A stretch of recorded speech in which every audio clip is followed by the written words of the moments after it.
आप बैठे हैं, क्योंकि डिस्टर्बेंस जो मेरी लाइफ में थी, मैं उसकी पीएचडी है मेरे पास। एवरी डे घर वाले डिस्टर्ब, घर लड़ाई, बाहर लड़ाई, दोस्त खत्म, शरीर डाउन जा रहा है, बीमारियां, दुष्ट आत्माएं, अटैक, डिप्रेशन, मेंटल प्रॉब्लम्स। और होली स्पिरिट कह रहा है क्या बोलना है? Thank you Jesus. ये हथियार है। रोके, चिल्लाना, करलाना, ताने मेने, ये हथियार नहीं, ये शैतानी है। बाइबल पढ़ लो। नेगेटिव सर्कमस्टेंसेस में, विपरीत परिस्थितियों में, मुश्किल हालातों में जिसने ये रूल अपनाया वही ब्लेस्ड हुए।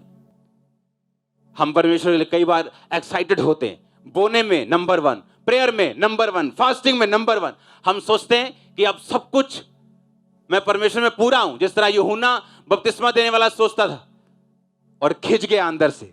और चेलों को बोला, उसको बोलो तू ही है कि मैं किसी और का इंतजार करूं? अभी तेरे को मालूम तो है वही है।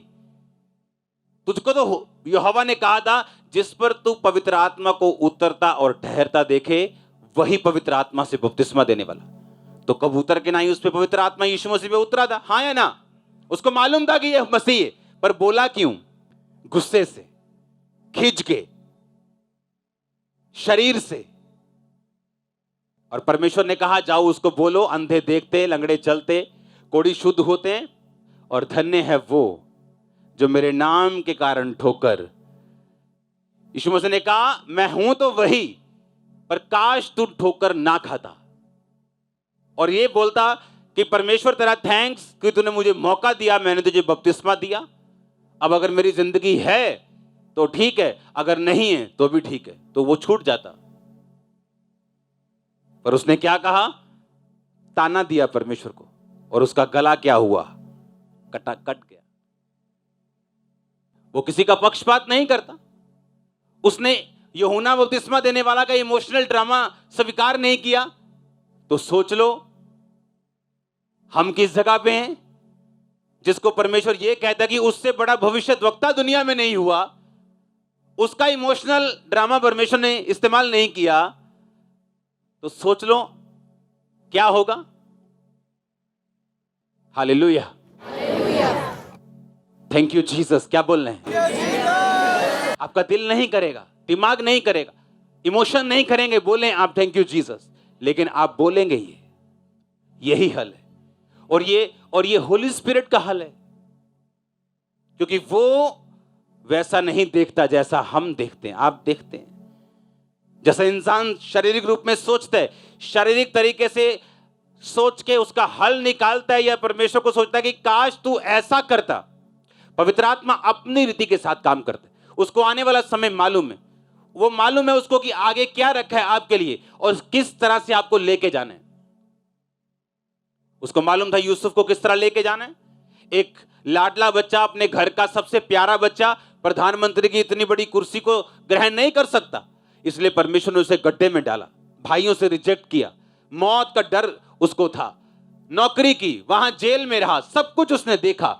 जब वो बाहर आया तो इतना स्ट्रांग था, अकेला रह के इतना कुछ देख चुका था कि अब उस कुर्सी पे बैठने के काबिल था। आप नहीं अपने हिसाब से चल सकते। वो ये नहीं कह सकता कि मैं अपने माता पिता के पास लाडला बच्चा बना रहूं और जब 30 साल का हूं एकदम से कुछ हो जाए और मुझे प्रधानमंत्री की कुर्सी मिल जाए।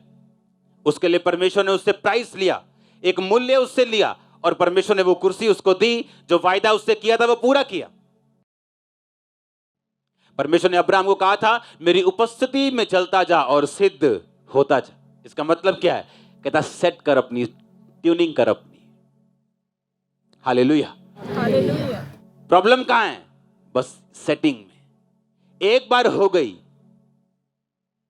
तो मशीन धड़ाधड़ काम करेगी। फिर आप मेरी बात समझ रहे कि नहीं? बस वो सेट करने में टाइम लगता है, उस पवित्रताई को सेट करने में टाइम, उस प्रेयर के टाइम को, फास्टिंग को, उस सारे पवित्र आत्मा के तरीकों को अपनाने में टाइम लगता है। रिजल्ट में टाइम नहीं लगता अगर आप इन तरीकों को अपना ले तो। और ये तरीके शरीर एक्सेप्ट नहीं करना चाहता, ये तरीके शरीर ग्रहण नहीं करना चाहता, ये फाइट करता है, लड़ता है आपसे। क्योंकि इसे मालूम है आप परमानेंटली आजाद हो जाएंगे शैतान के चंगुल से। शैतान को मालूम है अगर एक बार सेटिंग हो गई तो मैं गया। उसको इमोशनल, उसको खुद रास्ता बताने से ये अच्छा है परमेश्वर को कि आप चुप करके उसकी हजूरी में चलें, थैंक यू जीसस बोलते हुए। कितने भी विपरीत, कितने भी मुश्किल हालात क्यों ना हो, ये आपके लिए दवाई है। अपने दिमाग से सोचो और अपनी सेंस से सोचो तो कुछ और लगेगा, लेकिन अगर हम होली स्पिरिट के द्वारा सोचेंगे तो शांत रहेंगे। इसमें परमेश्वर की क्या है योजना है। आप टेस्टिमनीज को देखते हैं, लेकिन अपनी लाइफ में जब निराशाएं, जब साइलेंट टाइम आपको हिट करते हैं, तब परमेश्वर देखते हैं कि आप किस तरफ जा रहे हैं। एक व्यक्ति अपने साइलेंट टाइम में पाप करता है, जब उसे लगता है सब तरफ साइलेंस है परमेश्वर की, बस जो चल रहा है, ये घर, ये थोड़ी सी जॉब, ये काम, ये धंधा, थोड़ी सी नौकरी, थोड़ा सा बिजनेस, बस यही है मेरी लिमिट। तब शैतान उसे गिराता है। उसे ये मालूम नहीं ये उसकी तैयारी है, ये उसकी मंजिल नहीं। और जब तैयारी में वो मार खा जाता है, वो क्लासेस के बाद क्लासेस फेल होता जाता है। जिस तरह एक बच्चा अगर 9वीं में फेल होता जाए, हर साल होता जाए, और 20 साल बाद उसका पढ़ाई पर से विश्वास उठ जाए, तो गलती उस बच्चे की है, पढ़ाई की नहीं। क्योंकि ऐसे भी हैं जिन्होंने 9वीं पास करके 10वीं में गए और डॉक्टर बने और इंजीनियर बने। आमीन।